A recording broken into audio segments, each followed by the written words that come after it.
દેવભૂમિ દ્વારકામાં આરબીઆઈના નામે છેતરપિંડી કરવાના કેસમાં પોલીસે 2 આરોપીની ધરપકડ કરી। મૂળ ખંભાળિયા અને હાલ રાજકોટમાં રહેતો આરોપી ઋતુરાજસિંહ સોઢા દાવો કરે છે કે રિઝર્વ બેંક ઓફ ઇન્ડિયામાં તેના 48,000 કરોડ જમા છે અને આ રકમ ઉપાડવા માટે 2,400 કરોડનો ટેક્સ ભરવાનો છે।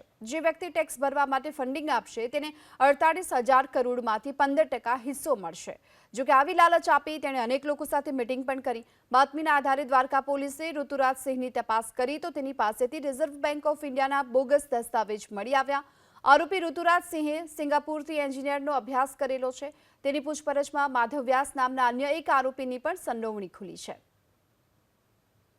એમાં એ લોકોએ આરબીઆઈના ખોટા દસ્તાવેજ ઊભા કરીને એવી રીતે એક સ્ટોરી બતાવતા હતા કે એ લોકોના 48,000 કરોડ જેવા જે રકમ છે બેંક અકાઉન્ટ આરબીઆઈ સીઝ કરી લીધું છે।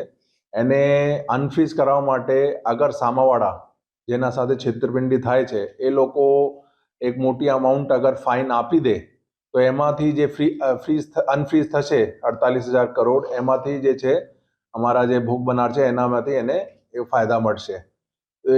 એ બધું સ્ટોરીના આધારે એ લોકો જેટલા પણ ભોગ બનાવે એના સાથે કમિશન લઈને એક મીટિંગ ગોઠવતા હતા।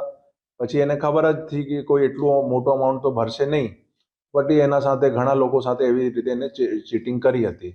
એમાં અમને અત્યાર સુધીમાં 2 આરોપીને અટક કરી લીધું છે અને બીજા માટે પણ અત્યારે અમારી કાર્યવાહી ચાલુ છે અને એક અમદાવાદ બાજુના છે।